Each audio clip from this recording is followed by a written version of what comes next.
Good evening and welcome to the overnight of From Day 1, Part 3. And sometimes I wish I have somebody over my shoulder to, tell me what's going on, because I can't believe for all day we've actually had this wrong. It's day 48-3, not 47. Or that'd be a pretty weird double 47s. The Master and the Macabre, Art Bell, is ready with us on the back end here in just a few seconds. While we're at it, though, let's go ahead and take care of the update of the magic numbers that so dedicate the world. So both Boxy's and Nexter's updates and YouTube's updates as well. So let's go with YouTube. We do actually pick up a little bit on that. It goes to 2.5. I know, not the biggest increase, but hey, an increase is increase. Welcome to the new subscribers. And the views, they go over 40. Well, maybe, if we can actually get the updating system to allow it to update.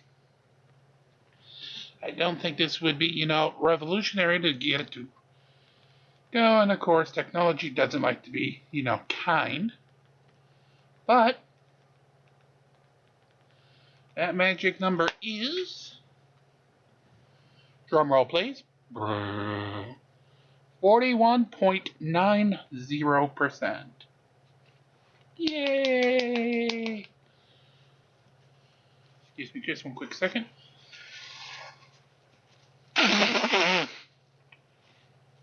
Middle of January equals runny nose. It's been that way ever since I was a kid.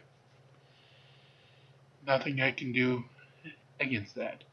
So, a quick reset of the characters. Yasmin needs 2. Kira only needs 3 now instead of 5. Iris needs 2. Celeste needs 1. And Astroth needs 3. And we are less than a few hundred away from leveling up to 84. So that being said, let's dive back into Dominion and tonight's final portion of Midnight in the Desert with Todd Robbins, Master of the Macabre. Voice from the Kingdom and I, take it away. Is Midnight in the Desert. To call the show, if you're east of midnight, call 1-952. Call Art. If you're west of midnight, call 1-952-225-5278. Okie doke, everybody. Here it comes, the mini talk, and then underway we go. If you would like to, if you'd like to speak to my guest and ask a question, Todd Robbins, the national number, once again, is 952-225-5278. That's 952-CALL-ART. Or, of course, you can call on Skype at MITD51 in North America and MITD55 in the rest of the world. And I guess I have one more question, then we'll go to the phones for Todd. I promise. And that is this, Todd. You said that, you've attended seances, right? So have you ever seen a seance that you regard as legit? Yeah, actually. Really?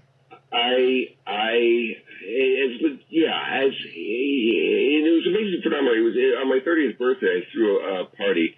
I wanted to play around with some table tipping, which is sort of like a large version of a Ouija board. And so I was going to gather some people together and just put them around a table and put them in the right mood and see what we'll come up with.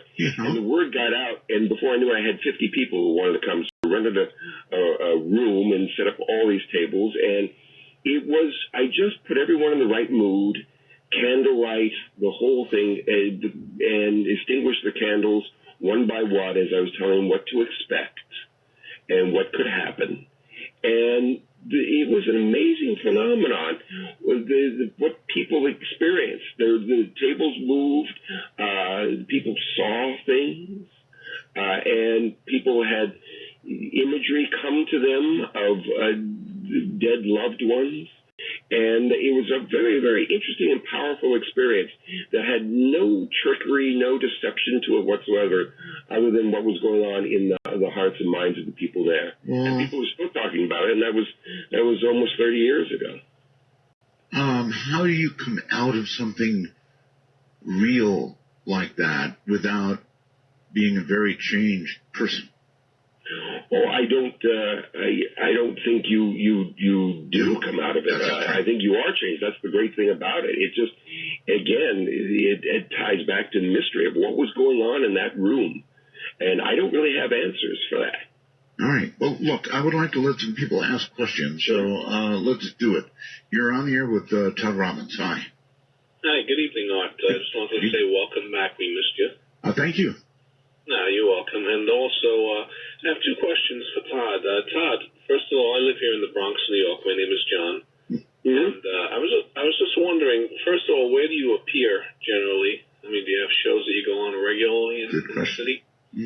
Yes, I had a show we did off-Broadway called Play Dead, and that closed down, and we've toured that around. We're actually going to be opening that in Las Vegas. But in New York, I'm one of the regular performers and actually one of the producers of New York's longest-running magic show called Monday Night Magic. It is every Monday night at the Players Theater in Greenwich Village. You can find out more information at mondaynightmagic.com. All right, great.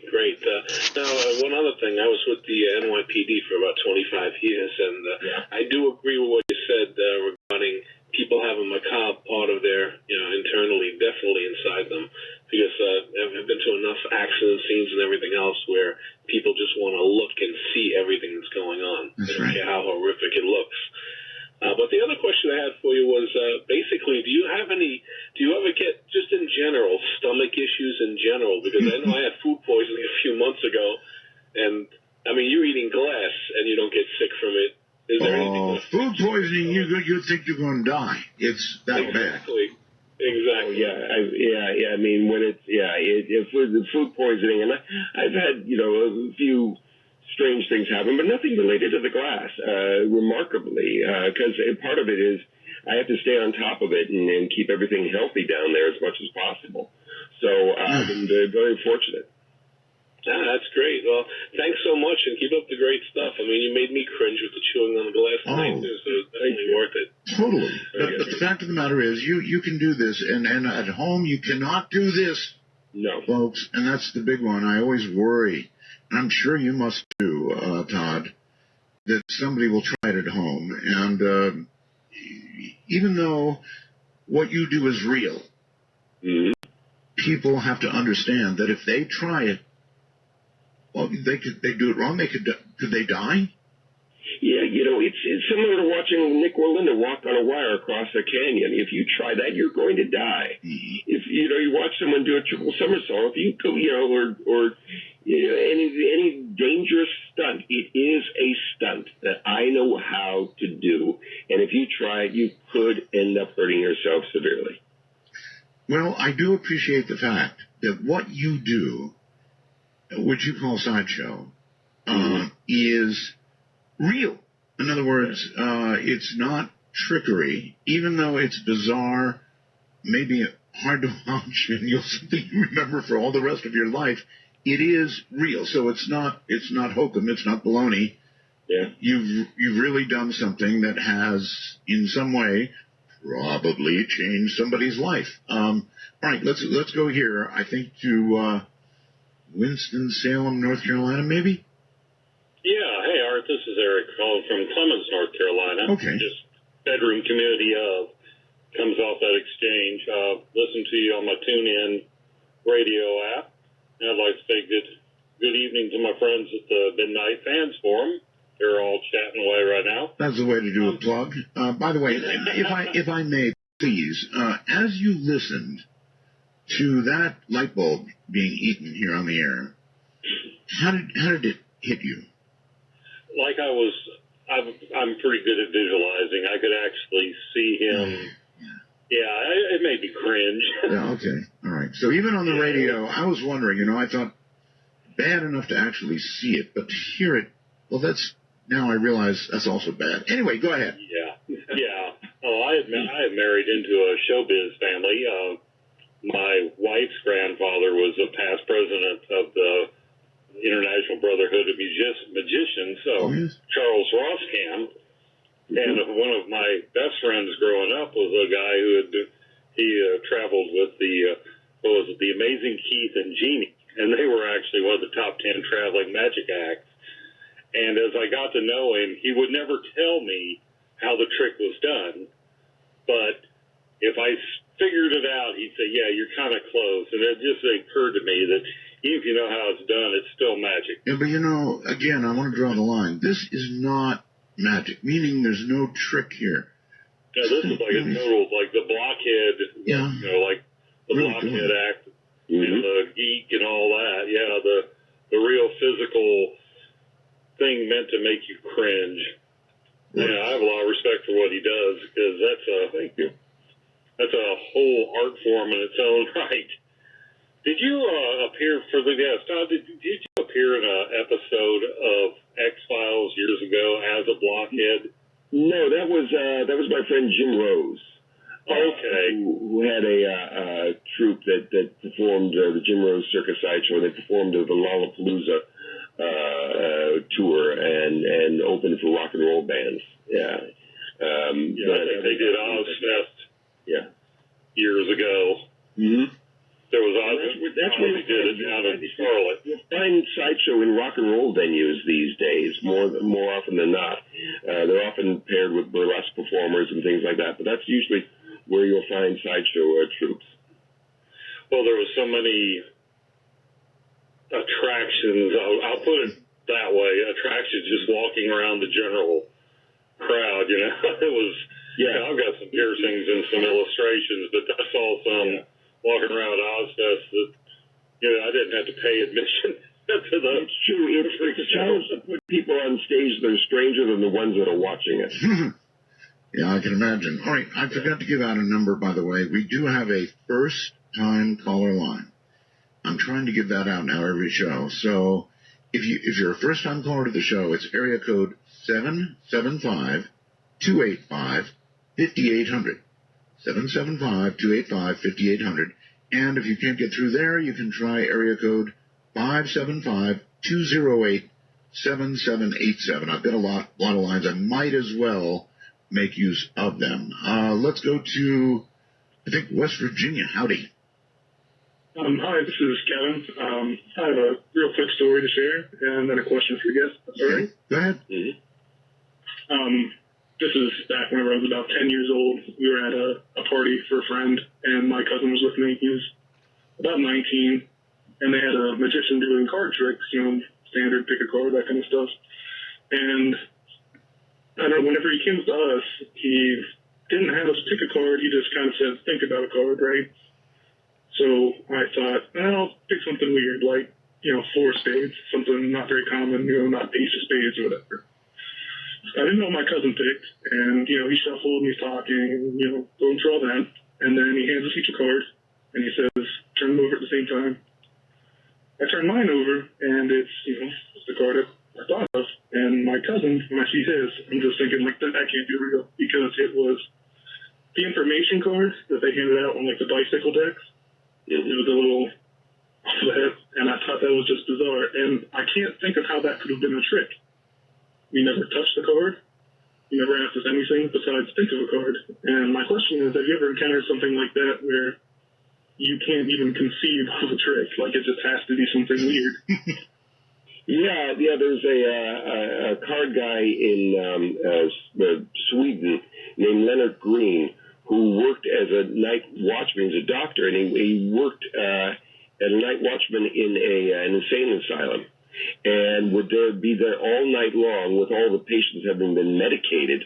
He had nothing to do except watch the monitors, making sure nothing was happening, and he would spend 6 hours a day or night practicing card tricks, and he can do things he does a thing called the laser count, which he will take a little laser pointer and put a little spot on the table, and he will deal cards.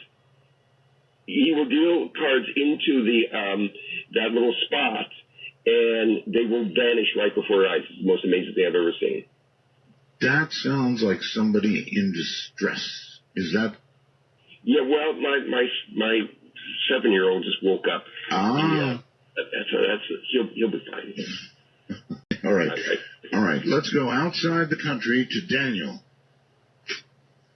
Hello. Hello, Daniel. Where are you? Hey, I'm in London at the moment. London at the moment, okay. Yeah, just away from my Boston Harry Jack on the way to work. So, anyway, just a quick one. I'm getting really annoyed with the fact that people are still falling for the cup and ball trick in London with money.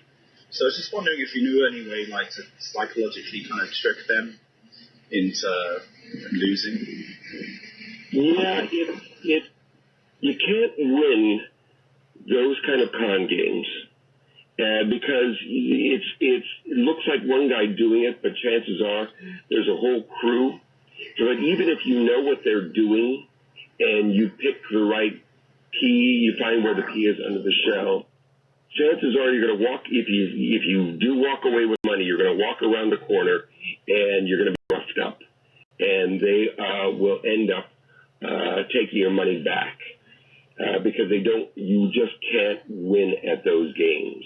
The best way is to walk away.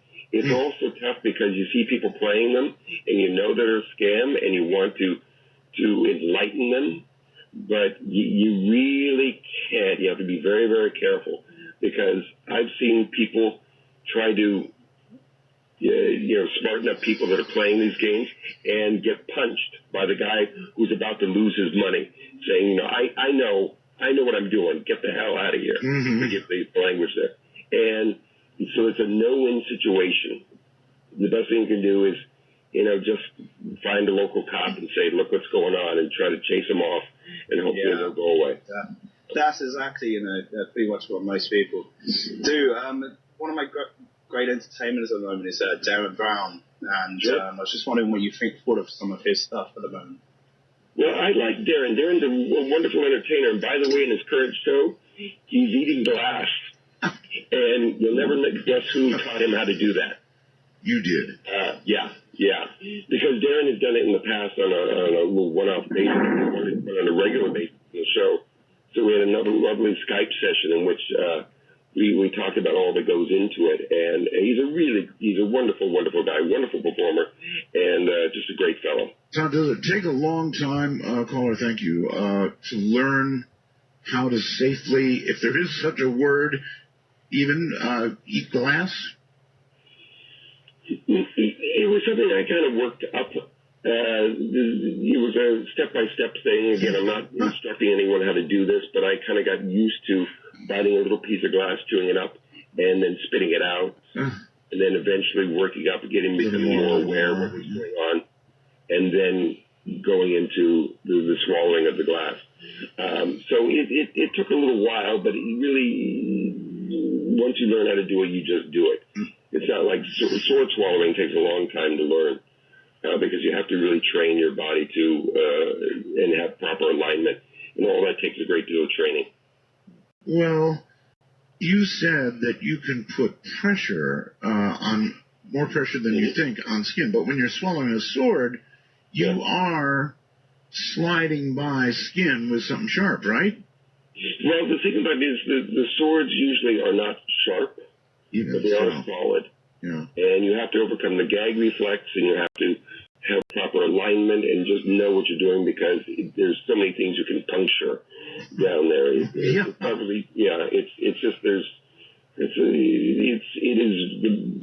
with along the lines of glass eating.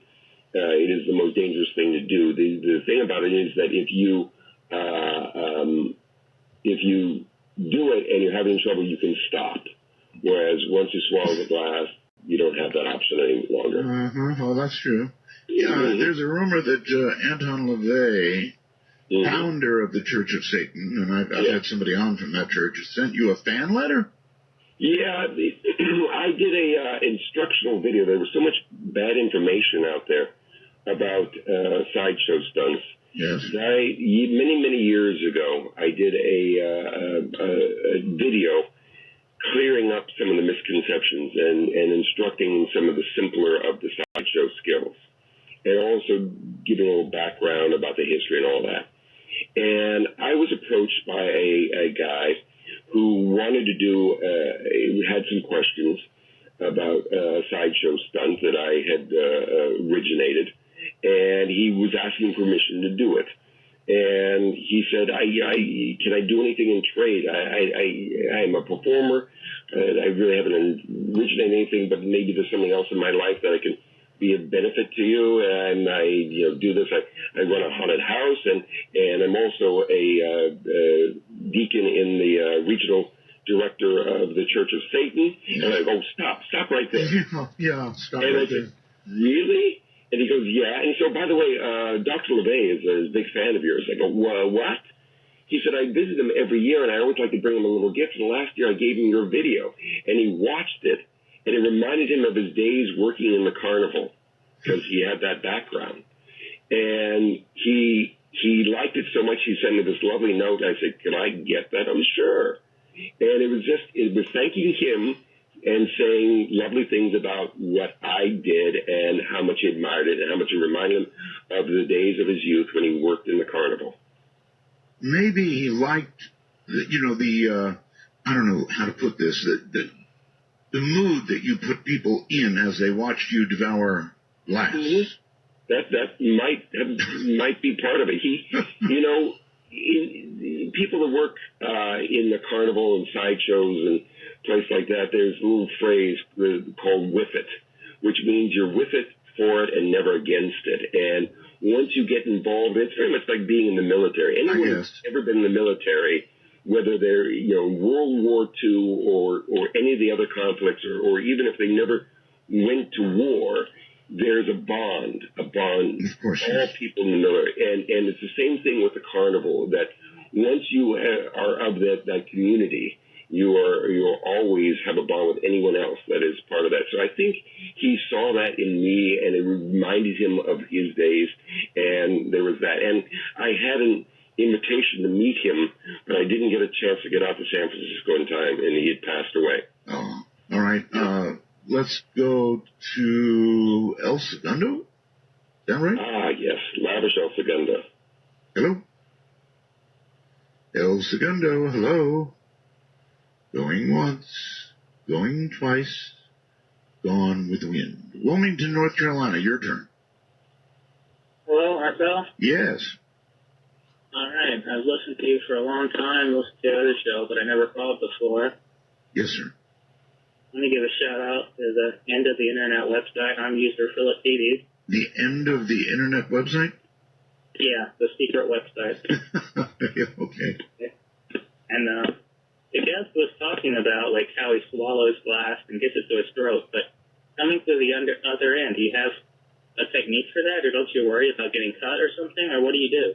Well, I guess no more than going through, I mean, think of it. It goes through your whole intestinal tract, right? Mm-hmm. You don't feel it going through your body or anything, or? Yeah, actually, that is a good question. Do you, I mean, have you spent days ever in bed, just with clutching your stomach going, ow? Well, like I say, one light bulb isn't really a problem, but when you end up doing, when I was doing multiple light bulbs out in Coney Island, it would get a little grumbly.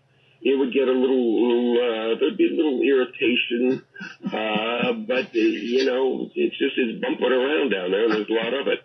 But it all left to the ending. Yeah. Basically, I have no porcelain left on my toilet bowl. It's been sort of sandblasted away. We'll just leave it at that. There's an image for you. All right. Thanks. I love you, Art. All right. Thank you very much for the call. Take care. That's another image that I just won't lose soon. Well, there you go. I'm a giver. What can I say? Yeah. Do you actually ever go to these so-called seances, the ones that are not the real McCoy, and you've articulated, you've seen the real McCoy, which is also something, by the way, and bust them, actually. No, because again, it's I'm going to get into trouble, but there's so much of the people that are out there these days, they aren't doing physical phenomenon as they did in the old days. You don't see ectoplasm flowing forth. You don't see tables floating through the air. Right. You don't see ghosts walking around. You get message services, which is people getting a message from the dead and bringing it forth for the living. Yes. And that's the majority of the stuff that you're going to see these days. And with that, you kind of wonder whether they're really feeling that they are getting something, or if they're just con artists that are just saying things that people want to hear. Exactly. And even the ones that are blatant frauds, the people that are sitting there are so happy to hear what they're saying. Yeah, I know. That there's no win of standing there and saying this is fake. Yeah. Because they don't want to hear that. I do get it. I really do get it. Even if it's fake, if it's comforting to that person.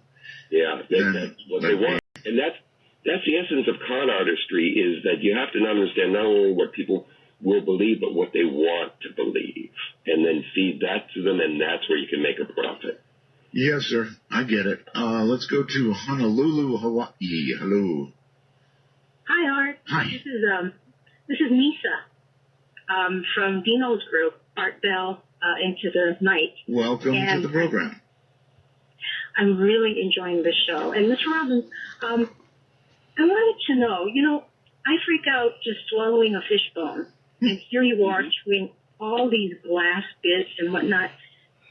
What happens to your tongue when you're eating? I mean, when we eat, the tongue kind of like mingles with the food and stuff like that. And I just can't wrap my mind around all those bits.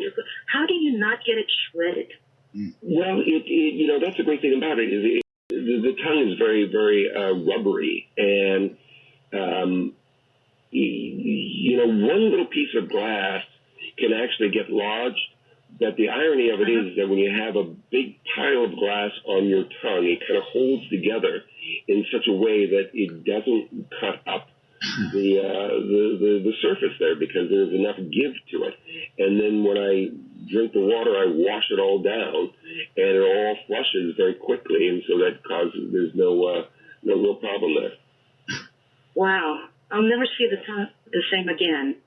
It's amazing. It is amazing, and it's, this is not, again, a trick. People look at this, and I didn't believe it. When I was told that he ate light bulbs, I just didn't believe it. And now he has eaten more light bulbs than anybody in the world. Actually, in Ripley's, believe it or not, for having done that. Are you really? Thing. Yeah. Mm-hmm. Wow. Okay, since you ate all those light bulbs, could you remember the very first one that you successfully ate? Now you don't? Your first light bulb. I was being taught by a guy who showed me. He broke a light bulb. We took a little piece of glass. He said, no, just take this and bite it, chew into it, and spit it out. Why not begin with a little night light, Yeah, he'd say, like Christmas lights. They're like little, appetizers. It was that, and then a little bit more, a little bit more, a little bit more, a little bit more, until I was up to doing what I'm doing now. An appetizer. Okay. I'm still cringing, but thank you for the experience. Thanks, Art. Yeah, you're very welcome. My old friend Melvin Burkhart, that 94-year-old, he used to, as he was hammering a nail into his nose, says, it beats working for a living. Well, does it really? I mean, hammering a nail into your nose. He also would say it's a hard way to make an easier living. Yeah, well, you really can't afford to be distracted when you're doing that, right? No. You do need a great deal of concentration. I mean, tell me how this is done. You take a nail and hold it where on your nose, please? Right into the nostril, straight back, not up, not down, but straight back. Straight? Really? And that can't be. If you just Google me, chances are you'll see me with a nail in my nose. Now wait a minute. Hold on here. If I just take the end of a pen, ugly as that may seem, and I hold that straight into my nose. Yeah. There's no way. If I drive a nail in there, it's going. Oh, where is It's it? the air passage. It's how you breathe. Oh, come on. Straight back in the top of the throat. Well, I can see that if it's going up. No, it's actually straight back. Straight back. Mm-hmm. Doesn't seem like that would be possible. Yeah. And then they hammer it with a hammer? Yeah, there's a technique for God. holding it, so that when you do it, you're not getting the full force of the blow of the hammer. That's the one little trick, little finesse of the thing, but it's very effective. Okay, so the nail is still going back there. Mm-hmm. And when it gets to the back of the throat, you stop. Because if you keep going, you go into the brain, and that would be a bad thing. Yes. Don't anybody out there do any of this stuff. No. Yeah, Come to Coney Island. If people go to ConeyIsland.com, they'll see where the sideshow school is there, and they have lessons, and we'll teach people how to do things, not the grass eating, but the blockhead and sword swallowing and fire eating and things like that. It's the only real place you can learn in a classroom setting. Can you explain fire eating? What was that? Can you explain fire eating? That's another one. Yeah. All right, hold on. We're at this break. Feel free to join us, folks. Fire eating's up next. 952, call Art, or Skype, North America, or outside North America, rest of the world. Feel free to join in. A nail in the nose.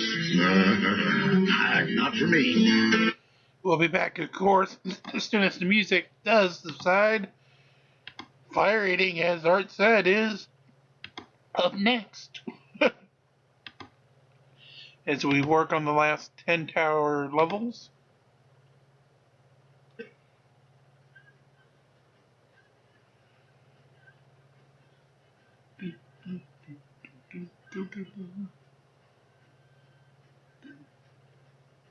Midnight in the Desert. To call Foot Show if you're east of midnight, call 1-952. Call Art. If you're west of midnight, call 1-952-225-5278. That's the number.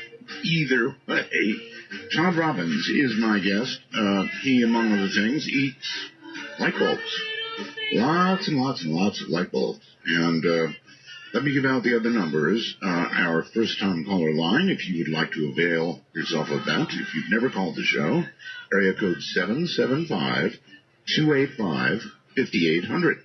That's 775-285-5800. I guess I need to get to Ross, right, and have him do some more for me, because I don't do them that quickly. And then, of course, our Roswell line, if you want to come through the Roswell dimension, that would be area code 575-208-7787. And the respect that I have for Todd is that he's not, how can I put it, he's not doing tricks. I understand what tricks are. They're not real.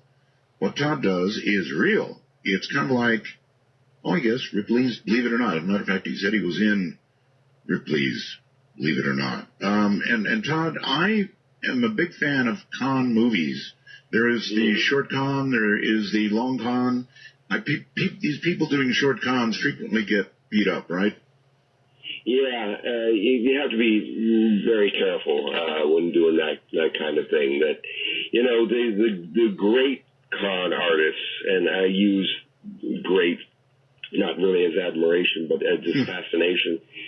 Work on such a level like Bernard Madoff that people, fight to give them their money, and then when they take it from their victims, the victims thank them for taking their money. Yes, it's amazing. But there are cons that go on, small cons that people don't even realize a crime has happened. There's a thing called the bottle drop, which happens, I guarantee it was happening tonight in New York City, in which you're walking along and someone bumps into you and they drop a plastic bag and you hear glass break, and you kind of go on your way and they grab you and go, you did that on purpose. You knocked that out of my hand. That was a $35 bottle of scotch that I was taking to a friend's birthday party, and you knocked it out of my hand. I'm going to call the cop. And you go, oh, I'm sorry, here. And you hand them money and you go on your way, and you don't even realize you've been conned.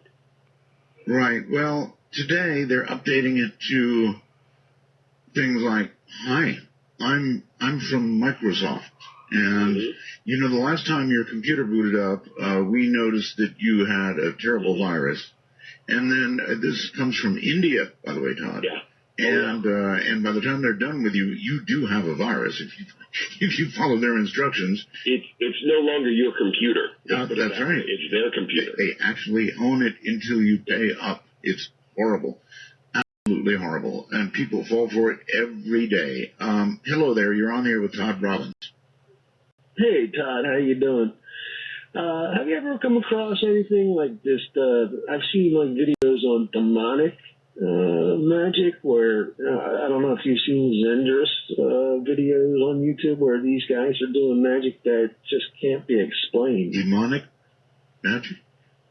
Yeah. I'm not exactly clear. I mean, there is a kind of a dark form of magic called bizarre magic, which often affects people on a kind of a different level. It's not about your polite applause so much as it is drop jaw awe and often dread that because they're doing some really some very, very dark things that are more shocking than really entertaining. So if that's what you're talking about, yeah, I do know of folks that do that kind of stuff. But demonic magic, I'm not quite, I'm not really familiar with that. So, caller, what are you talking about? Well, there's just certain things that they do that just can't be explained. I don't know. Well, get those cell phone in that bottle.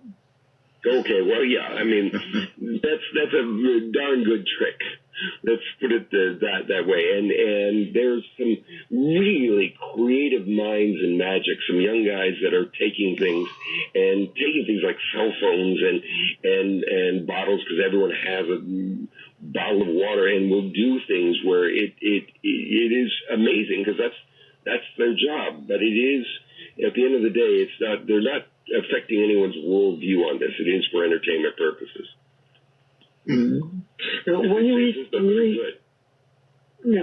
the light bulbs, do you have a meal or a base that binds the glass before you do it? Yeah, what helps? Yeah. What helps? Yeah. I mean, you mentioned you have a special diet. Yeah, you know, that first year out in Coney Island, I put on about 15 pounds because there was a little Italian restaurant around the corner, family-owned place that would deliver, and I would eat pasta almost every day for lunch. And it's part of the perils of doing glass eating is that you have a tendency to put on a lot of weight because of all the pasta and things that need to be eaten through. Not the light bulbs. Yeah. Light bulbs, they have no weight to you. No.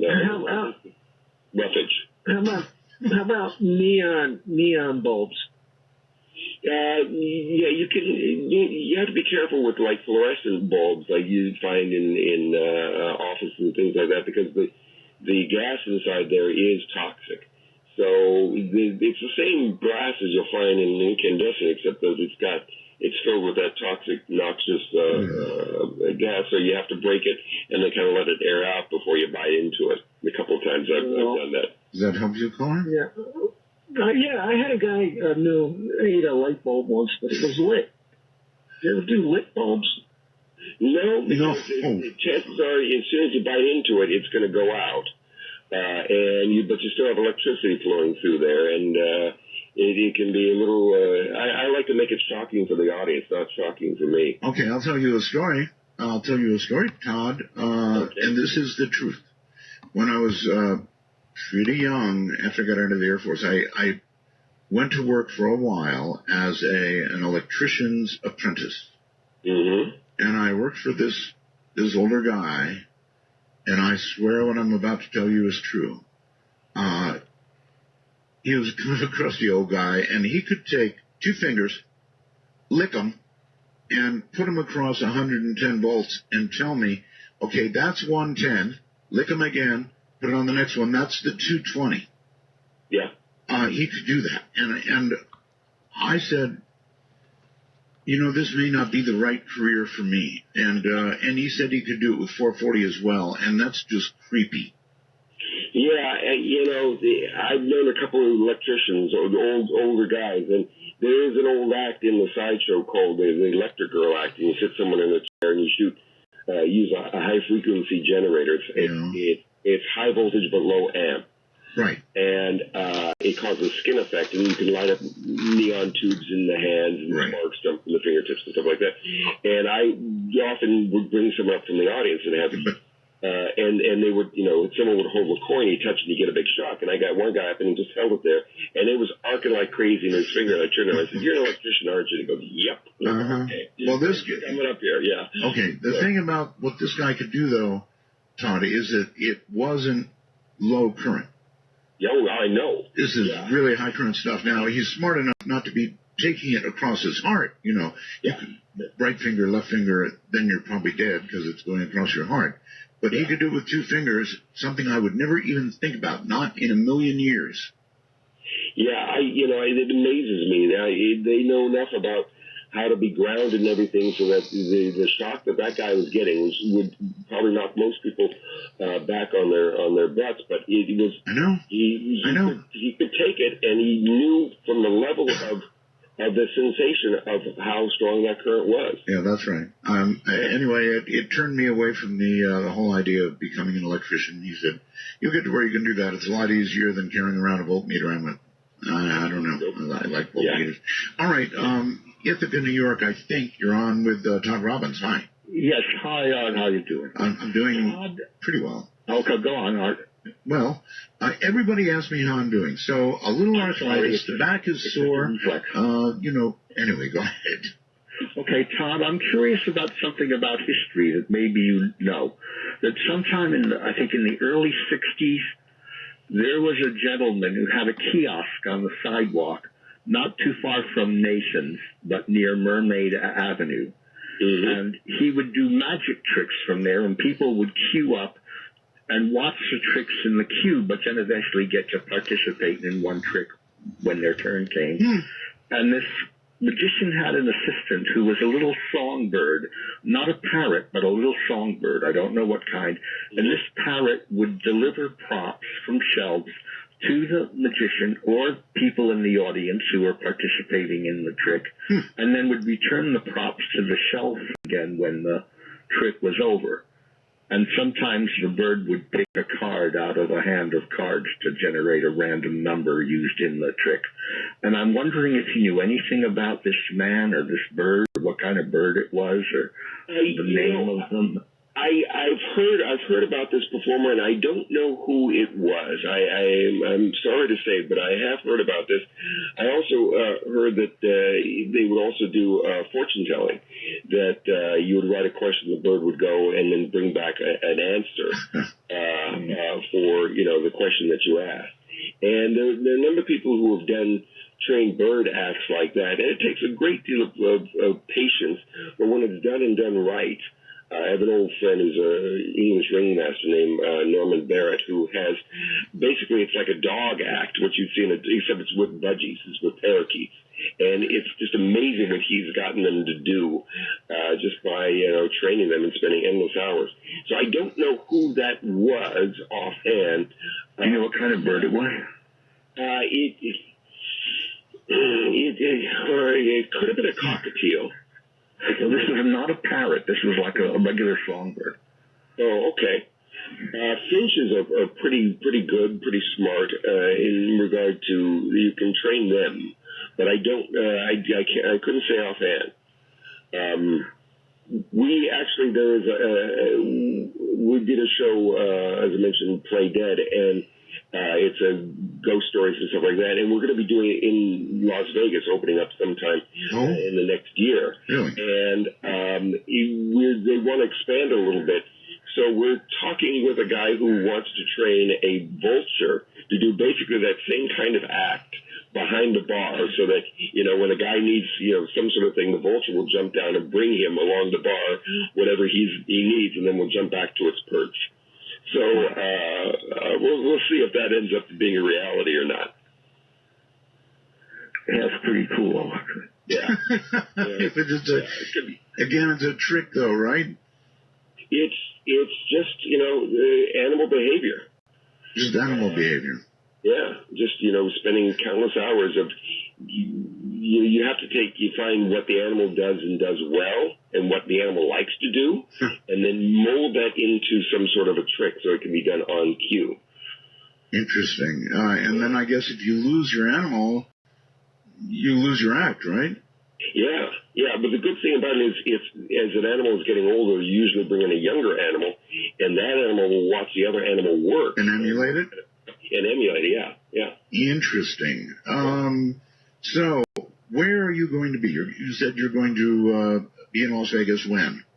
Well, it hasn't been set up. It'll probably be sometime, in the summer, early fall. We'll be opening. Again, the show is called Play Dead, and it's a lot of fun. If people go to my Facebook entertainer page, or Todd Robbins page there, I always post stuff, or my website, which is toddrobbins.com, or follow me on Twitter, which is @ToddRobbins. They can find out more information about what I'm doing and where I'm doing it.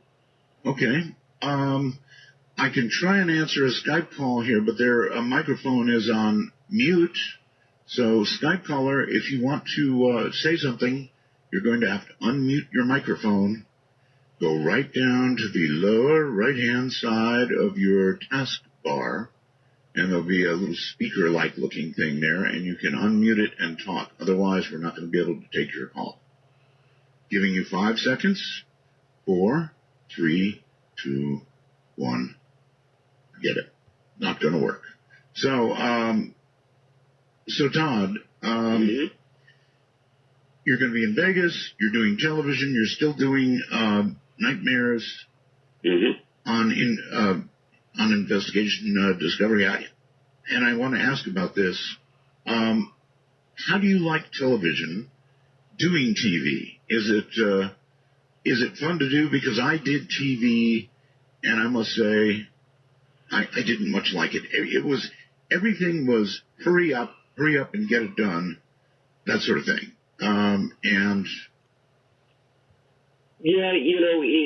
There's never enough time and enough money to do everything exactly the way it should be in television. But if you know what you're doing and you have a pretty good image and vision, you can get, it's sort of, if you can't love the one you want, you have the one you with.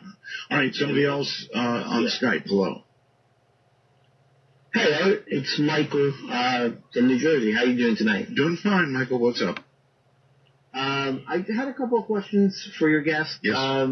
One is, has he ever said Macbeth inside a theater? Oh, I've said Macbeth. I've whistled. I've said good luck to people. Yeah. Just because that's the kind of guy I am. Okay. And my other question was, did you see the Jack Cassidy episode on Columbo where he played the great Santini? Yes. That's a wonderful episode, and it was set in a place that was like the Magic Castle. It wasn't the Magic Castle itself, but it was set in a nightclub that was very similar, and that was a great one, and that was a lot of fun. And I believe one of the members of the Magic Castle, one of the early members, was a consultant on that, and I helped them script that. But I remember him doing that because he was just a wonderful actor, and he was perfect to play the role of this grand and glorious magician and murderer. Exactly. All right, caller. Thank you very much. Let's go to somebody who carries the handle of Danny. Hello, Danny. Hello. Hi. Yeah, good morning, Art. Good morning.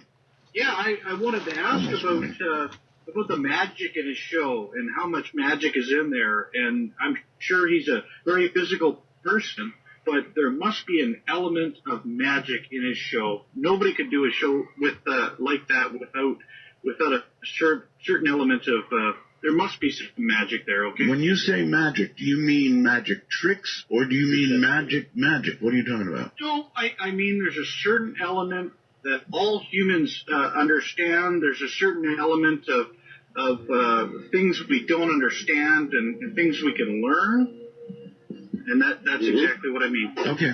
All right. Yeah, it depends. I try not to mix because I want people to appreciate when I'm doing the sideshow stuff that it is all real. It's all based on true ability. So I stick my hand in an animal trap. I swallow swords. I eat fire, eat glass, hammer a nail into my nose, walk over broken bottles with my bare feet, and there's no trickery, there's no deception in any of it. All right, last thing. This very quickly, I want to get it in because I did ask about it. And that is eating fire. How do you do that? You put it in your mouth and you close the mouth and cut off the air. And then it goes out, right? Yeah, then it goes out. You deprive it of oxygen, and that's how you extinguish a torch. Don't do it, because if you breathe in, you cauterize your lungs and you die. And that would be a bad thing. I don't encourage anyone to give it a try, but that's the basic principle. Yeah, but I've seen fire eaters eat fire and then pull it back out, and it's still on fire.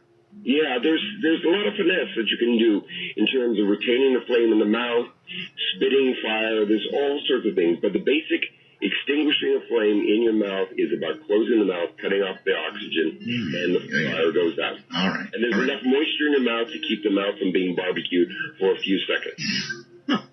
Todd Robbins, thank you for being here. We'll do it again sometime. Incredible stuff. Thank you, Todd. Thank you, Art. Good night. Thank you, both of you. And again, we're muting because I do know that Midnight in the Desert song will get copyright striked. Where's my night Kleenex here? Sorry, 1 second.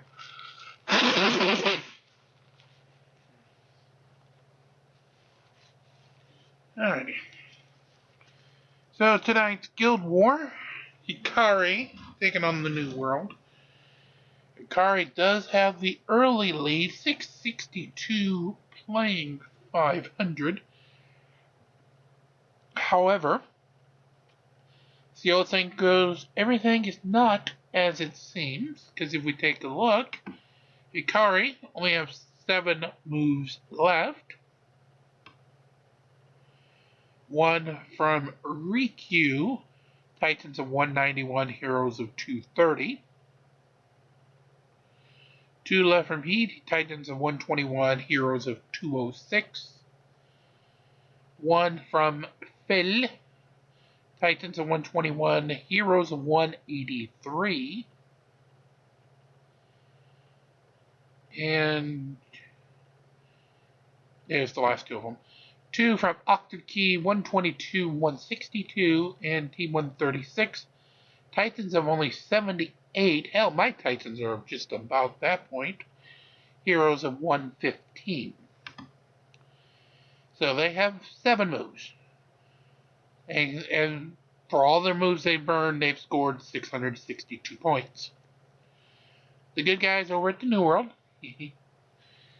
only scored 500 points thus far, but we still hold 19 of our moves, including Jedi 463, 494, 2 from Onishi, 349, 461, 2 from Marathia, 348, 383, 2 from Braum at 261, 436, 2 from Migo at 364, 324. 2 from the Boogeyman, 231, 348. 2 from Hitome, 240, 311. 2 from Gaia C at 188, 333. 2 from Mythiclus at 171, 317. And 2 from Bobus at 186, 291. So definitely more moves left and more powerful moves. Now, yes, I don't really have that much to talk because, well, since we've only been going for about a month and a half, actually, we'll read range. Our line is 169 for the heroes.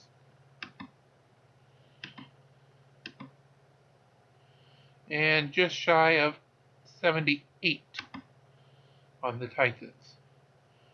So we'll round up. We'll make it 78 and 169.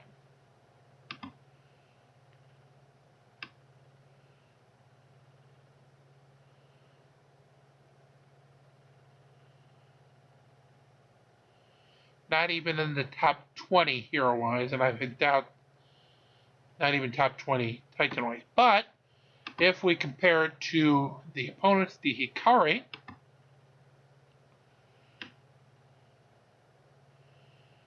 over here, within 20 of that line, my heroes are right in range on that one. My heroes will get in range on this one. Again in range here, again in range here. Definitely in range here and here. Titans are in range here. Both in range here, in range here. And I beat both of these.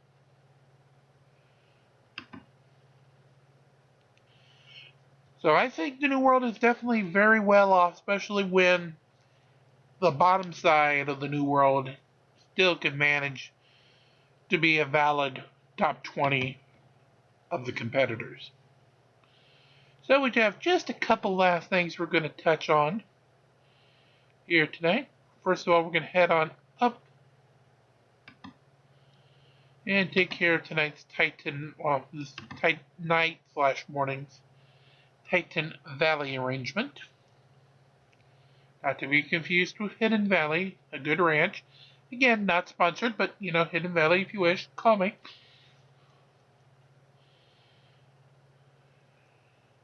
We'll wait for the scroll bar to load. And while we do wait, I will find us, as we've been doing the last several nights when art does run short, find ourselves a Karen or two.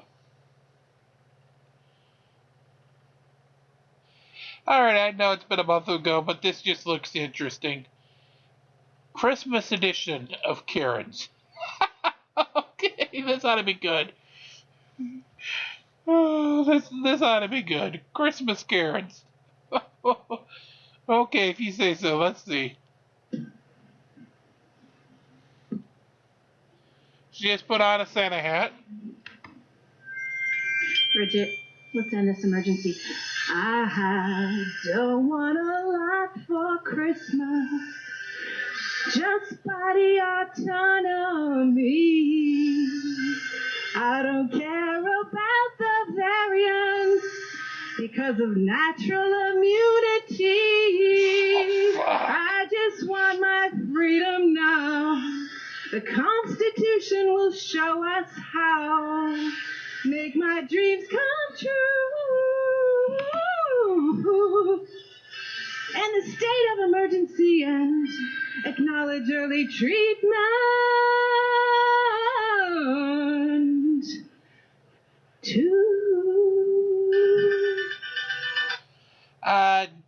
Don't quit your day job.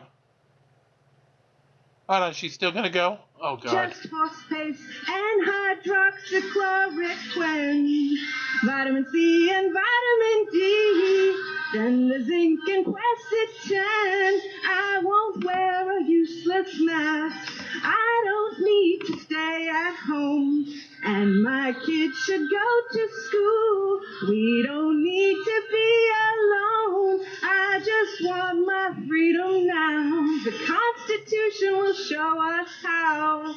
Make my dreams come true. Baby, I end emergency. Let's have a happy holiday, everybody. Again, don't quit your day job. No, definitely not. That's gonna definitely get copyright striked. No.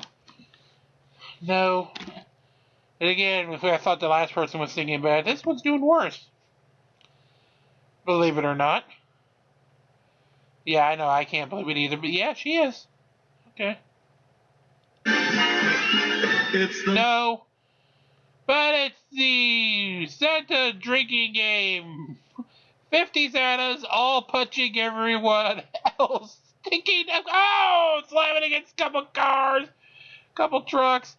Now that Santa's dead. So is that. Oh! I wish I had this on video, because goddamn, this would be good. All the Santas kicking each other's ass. God damn. It's like 100 Santas dressed up, and oh god. No, I think all of these are going to be musical copyrighted, so I mean, there you go. A UK died in a movable still. Oh, more ball Santas getting punched. Again, unfortunately, musical copyrights. I'm going to actually click out. That's as much as it's fun to watch as since we don't have it up on video, it ain't really doing any good to, have them that way.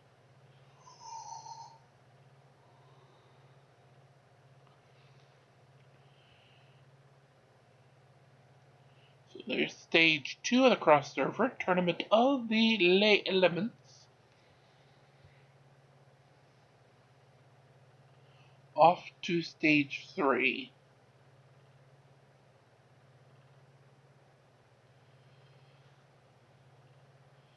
And we get all but one.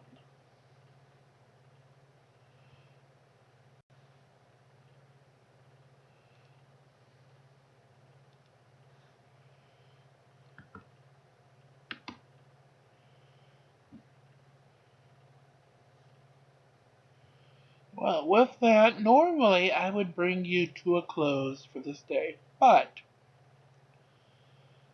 pray tell, we have a bonus. Bonus. You grab the tank energy there. Real quickly in the elemental season to move us to 7,500 points. Come on, little bubbles, going up. You guys, up. There you go. So, let me flip servers real quick before we call this day to a close. And I'm going to jump into the Kraken server.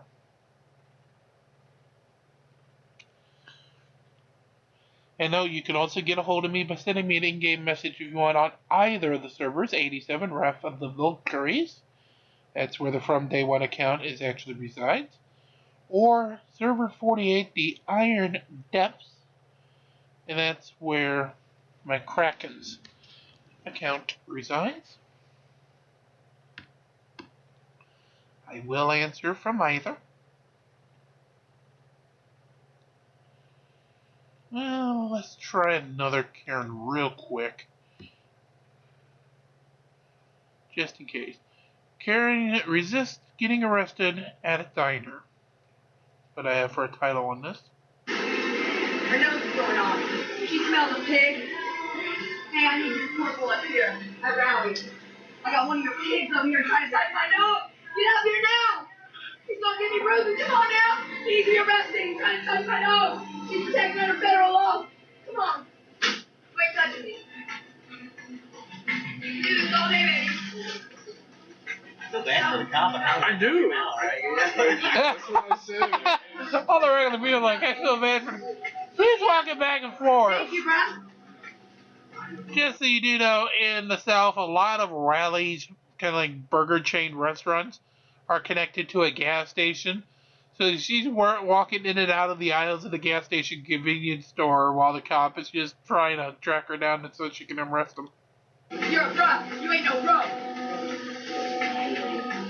Put you to sleep legally. Legal. Because I am 100% legal. Coming for your job. You're out, baby. Federal crime. She thinks we're on her side. Yeah, I know. That's what I love about it. I know how to take a seat for you, lady. For you?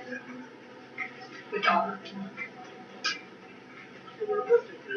Tia, put your hands on me. I'll get up. No, touch me! Get your hands on me! No! Yes. No,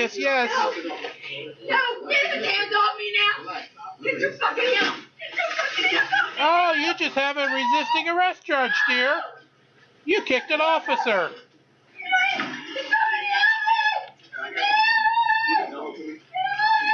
Yeah, we're going to help you with a pair of handcuffs. Nice, shiny metal bracelets. I know, right? Wait, did the character just say that she's working undercover from the last 20 years? Run the tape back.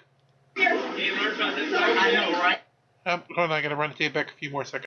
I'm protected under federal law. I've been working undercover for 20 years. Yeah, the Karen did say that. Really, Karen? Be delusional much? I know, right?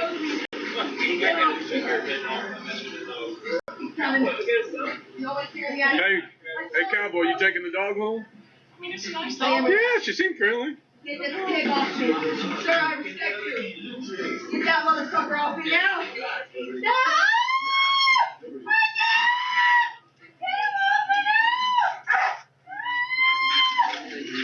Hey, I'd walk away with the dog a little bit. She's getting a little tense. Yeah, get her out of there. That's smart move. I'm gonna resist because I've been with the military. Get his motherfucking off me now. Get him off my hands. Get him off me now and I will. You're under arrest here. You're not in a place to negotiate. Break it, baby. Break it. I can take an ass beating. You can't. You don't know what I'm made of, baby. I'm made of steel. Come on now, you alarmed? You alarmed? Take it. That's right, baby. Come on now. Is she under crack cocaine? Take me to jail. Hey, brother, my dog's coming with me. I'm sitting outside. Put my handcuffs in front of me. Take them off. Ain't no threat. Again, you're being arrested. Take off of me now. Again, you're being arrested. You don't get to negotiate. Take them off of me now.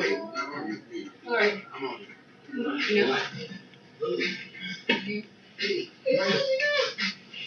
No, take them off me now.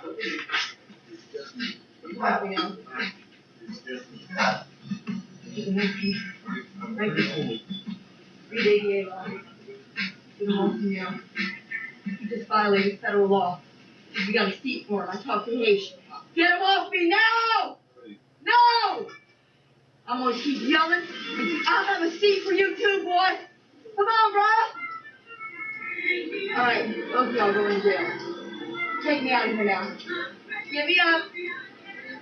Take my hand. Y'all got these fucking handcuffs too tight, bro. Thank you, cousin, for recording this. Oh, is it on YouTube? Y'all think I got millions? Come on now. Put these handcuffs in front of me, y'all before federal law. Yes, you did. Read your rights, bro. Second Amendment. I'll put y'all to sleep legally.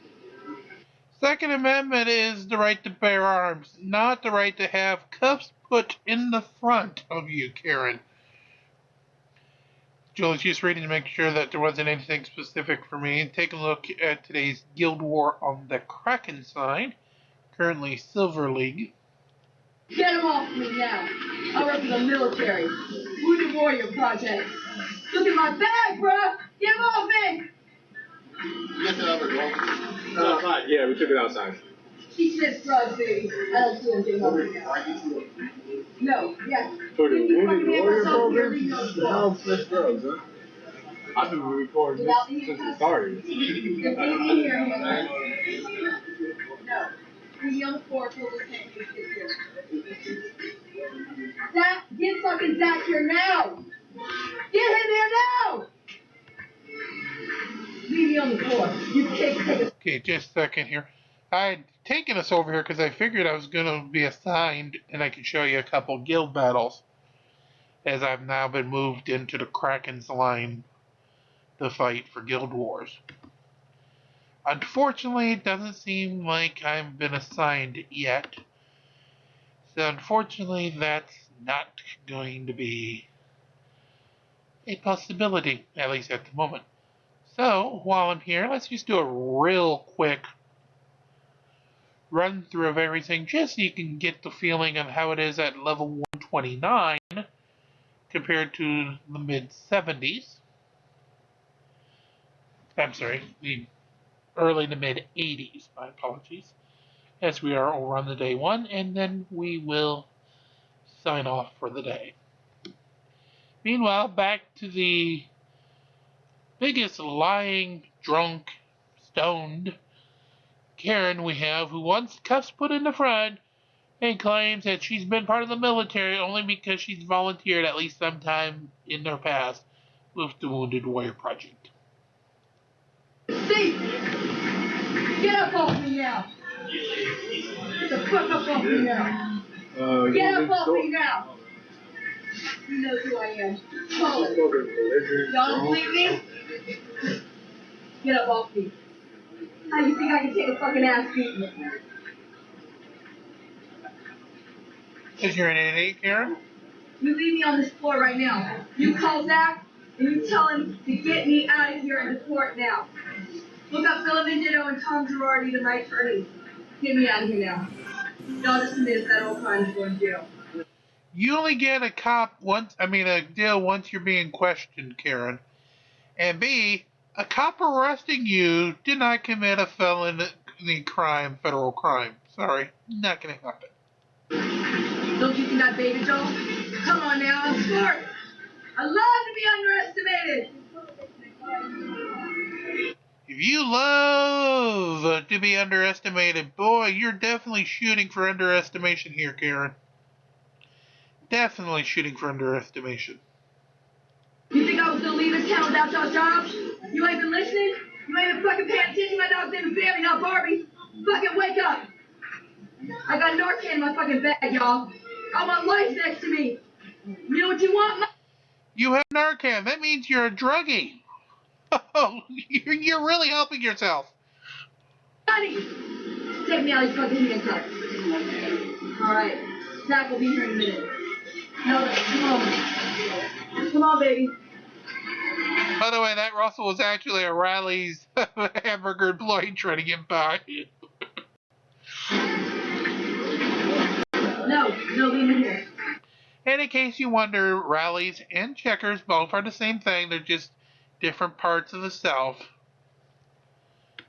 as they run different chains.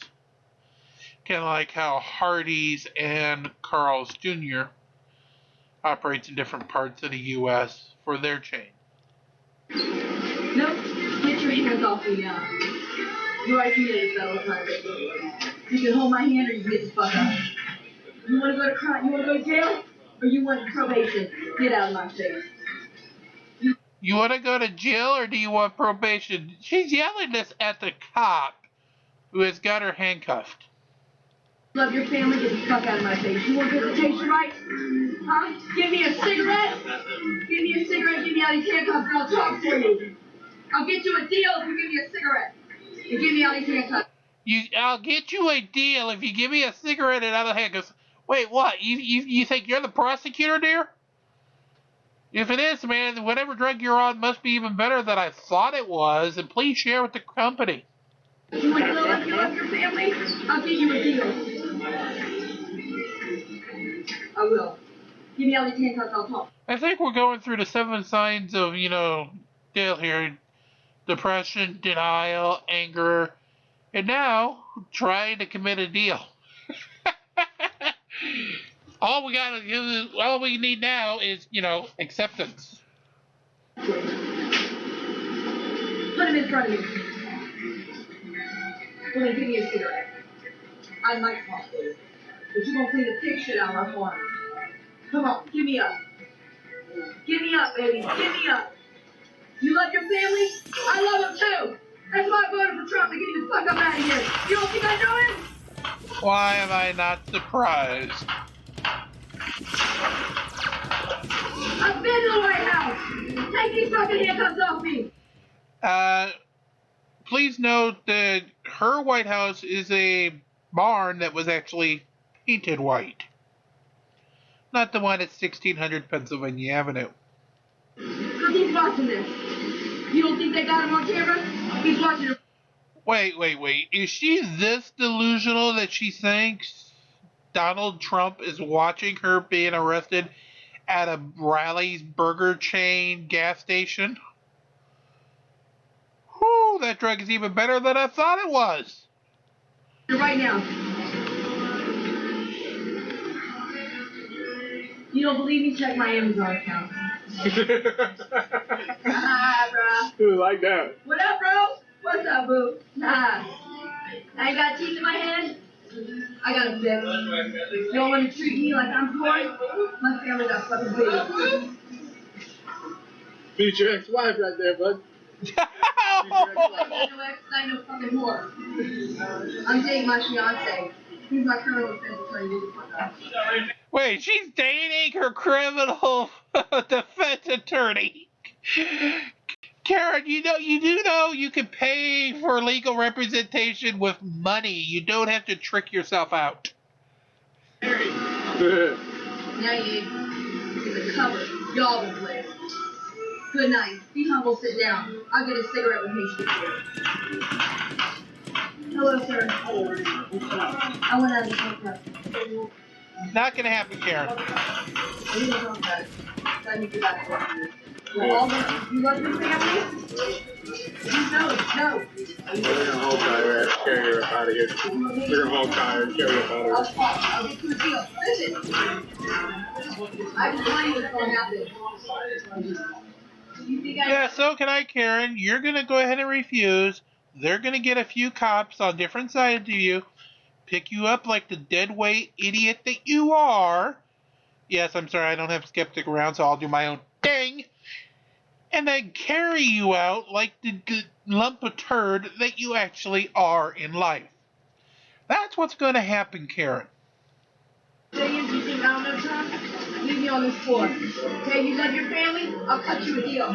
Otherwise, y'all just committed a federal crime. I'm laying on the floor. She's psych. She's psych. Karen, nobody has committed a felon crime. I think you're trying to say a federal crime. Just because you're laying on the ground because you refused to, cooperate with the officer and he had to take you down to, arrest you.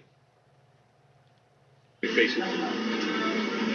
Girl, she takes that pill. Yeah, she's psych basically. Wow. Bitch, please. You're lucky if you're 28.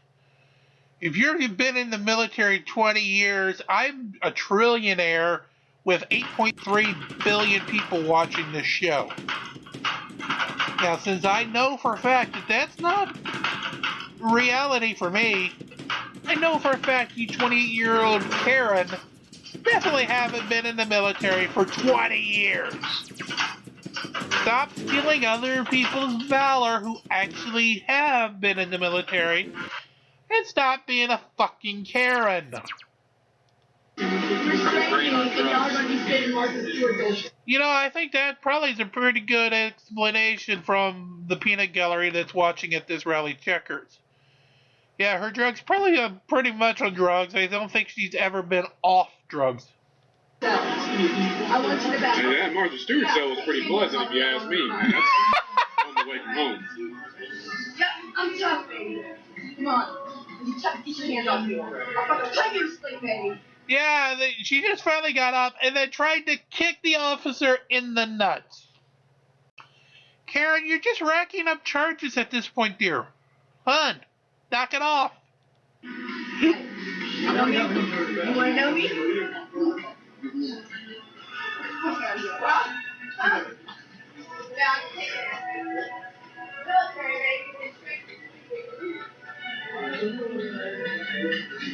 There we go. She's finally been taken out of the rallies.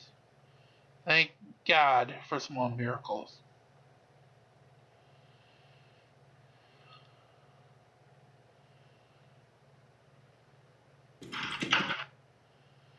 Alright.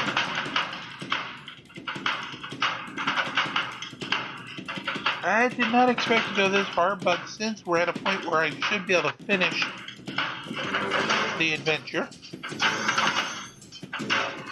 Let's put the adventure in overdrive so we can finish it, and then we'll call the episode done.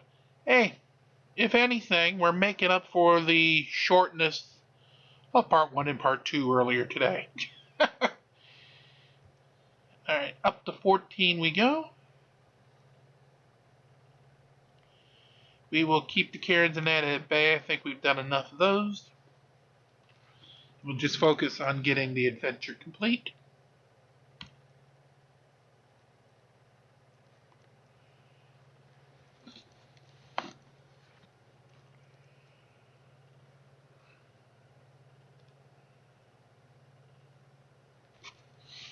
Ooh, hold on, there's a new video from him? No, I'm not going to play it right now, mind you. I just want to take a look, because it might be something I might use in the future. Or we're waiting for Nexters to load our next adventure fight. Alright, so we can get moving. Let's skip.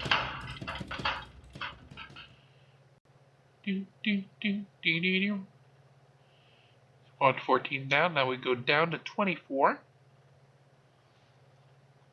The count now is just basically to make sure you pick up enough towers in the battle so that you max out the progress bar here to get all treasure chests. You never want to leave any prizes left unclaimed.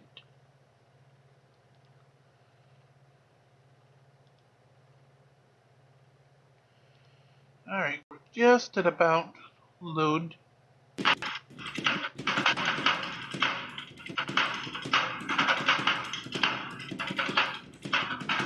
When we do get to the boss, though, we will skip that one. We'll actually run that fight in full once we do make it to that point.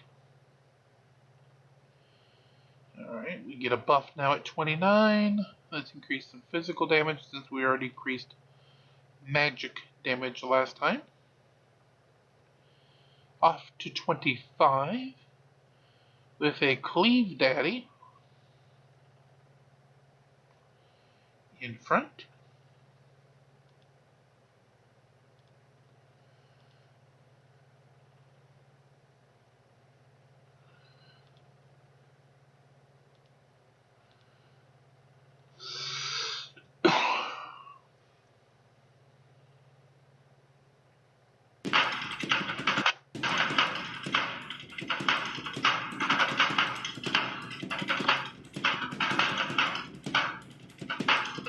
Okay, so I guess we get to see Cleave Daddy's axe and Astrog's scythe. That's about it.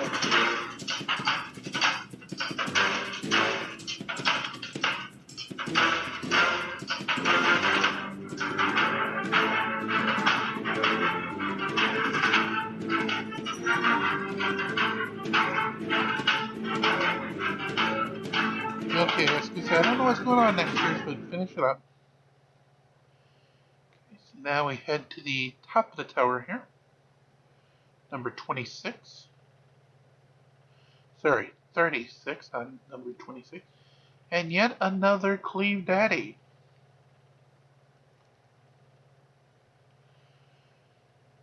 This time with Sebastian and Jorgen along for the ride, among others. As we approach the boss's enclave, it's a concrete wall, so we're looking at coming up on here in the 9th adventure.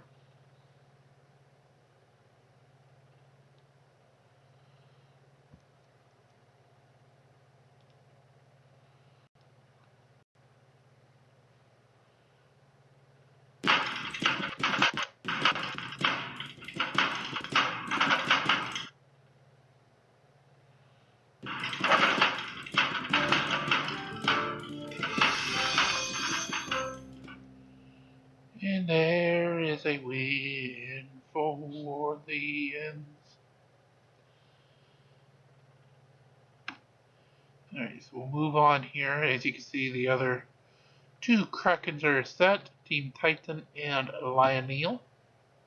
So we move on to 39 across the top here with a 201k deal. my Titan squad now at over 418, due now to an extra star since we've last been on the Kraken server for Oliver. Fortunately, it does make it 1,000 pet stones for him to go up another star, and 2,000 to go up the final star, so 3,000 to max star out the pet.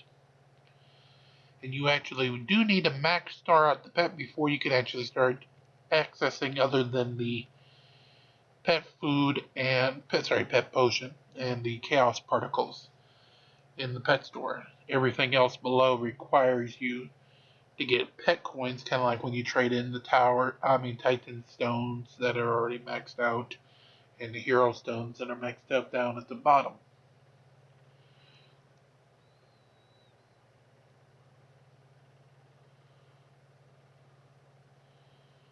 Alright, about third. I'm hoping we can get through this without too much of a fight. I didn't think it would be too drastic of a situation, but I guess Dexter's, wants to make that a hard thing. Especially since I'm going to have to stay up to make sure I catch the live stream coming up with the rework for Lilith, which of course will be at your past, my future, as we do basically have about a 24-hour or less turnaround from when we live record these to tape to they actually appear up on the U of Tube. Alright, come on. Just check and make sure it ain't my sign. Nope, the connection's still valid.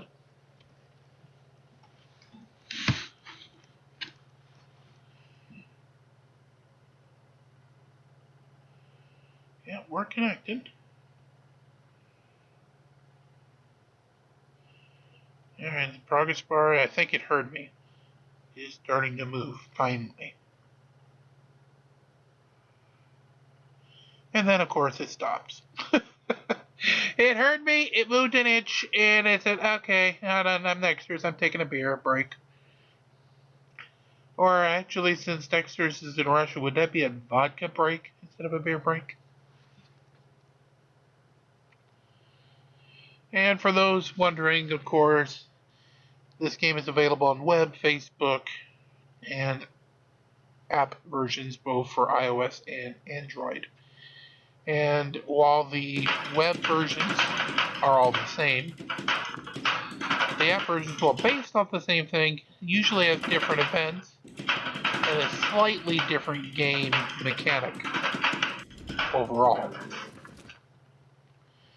So they do keep two separate threads going for that, and they had a live stream for mobile yesterday, which would be Monday.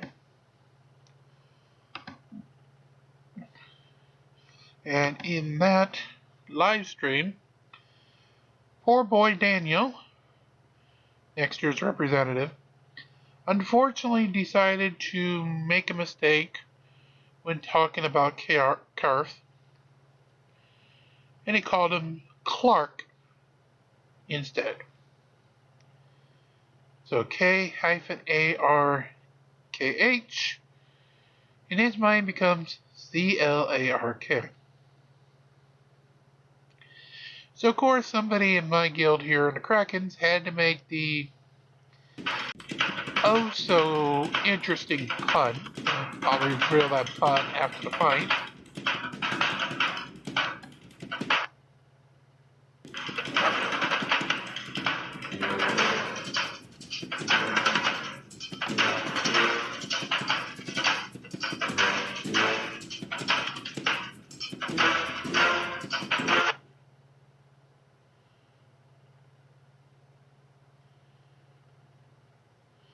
And that was that Andrew knew that Karth's secret identity was Karth Kent instead of Clark Kent. And yeah, groans were heard all around. Alrighty, one buff tower to go before the boss. And crossing my frickin' fingers here that extras will play nice so we can get this done. Because this episode's already quickly approaching an hour 20.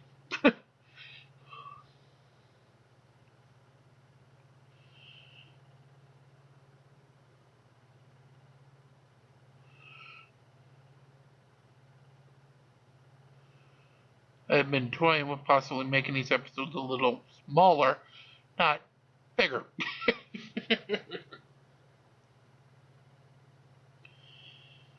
Who am I kidding? We're at what, hour 30? Is that hour 30 or hour 40? Please tell me it ain't an hour 40.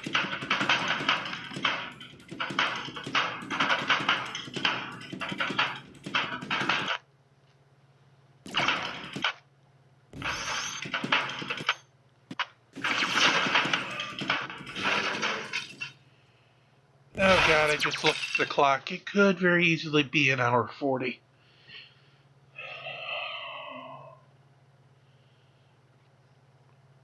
I'm crossing my fingers that it isn't, but it could be. Let's now get the boss done just so we can get whatever the time of this episode is actually taken care of.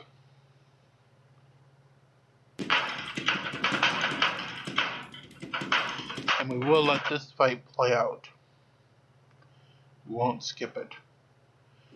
As long as Nexus actually plays.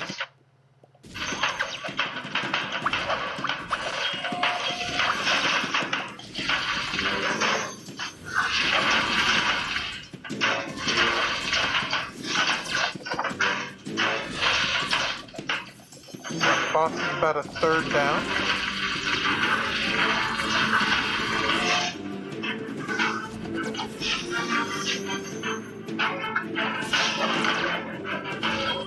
Approaching about a half down.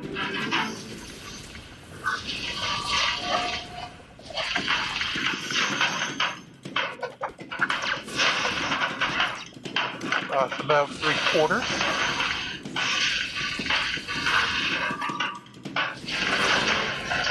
This round might do it. There we go.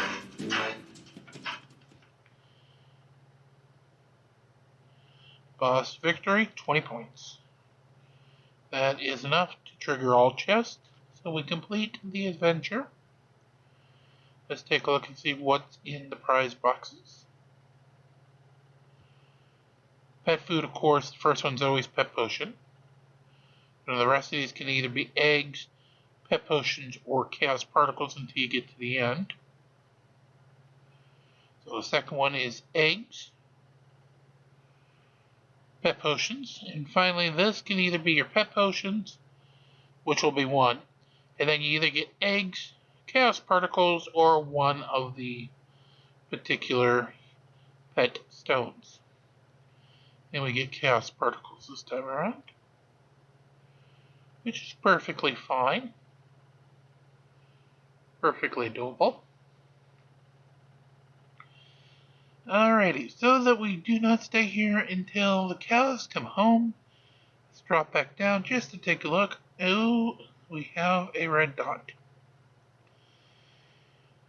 which means I may have been assigned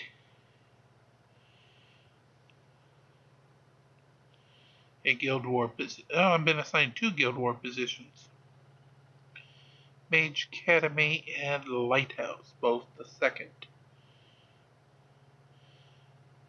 Okay, that's doable. And Lighthouse 2. Yeah, those are definitely doable. You might as well pick up about 40, 80, almost 90 points for the team by doing so. So we start with the first fight, which is going to be the whole team against Martha?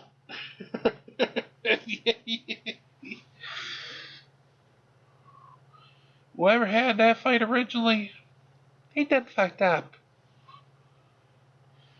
So I guess we'll finish these off and then call it. Because that's originally what we came for.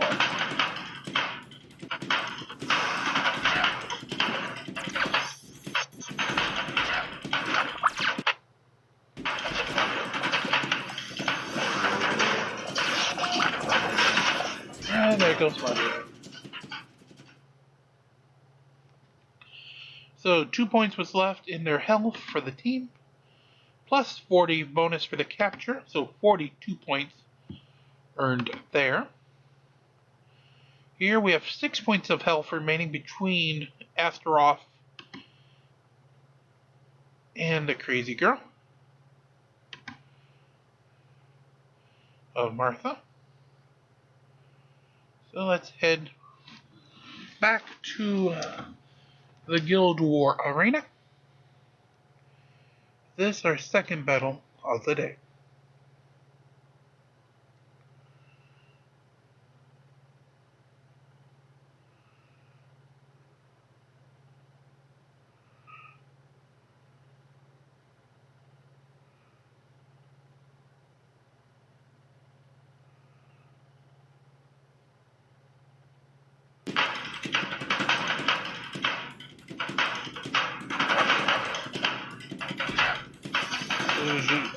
Cybernetic Astaroth and Winterfest Martha.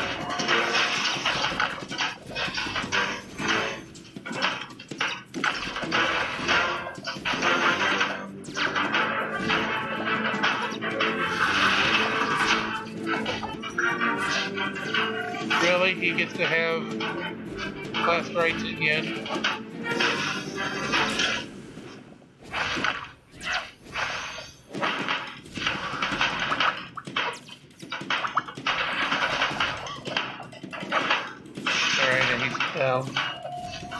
Now it's just a shut down Martha.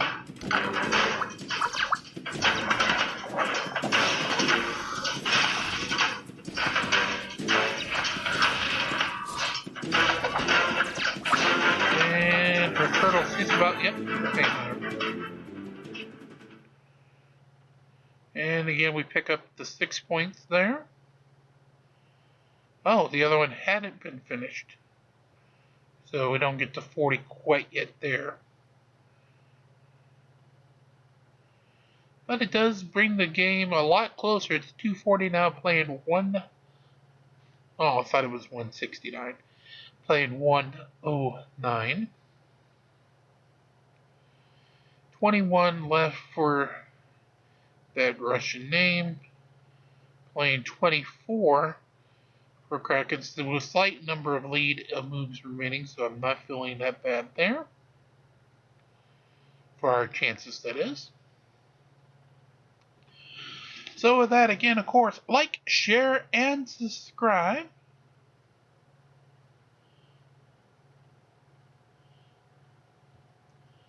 To go ahead and make sure to get us to those goals for both Boxy and Nexters and YouTube. We definitely would appreciate it. And until next time, it's always a great new world to release the Krakens. Have a great day. We'll see you tomorrow from day one.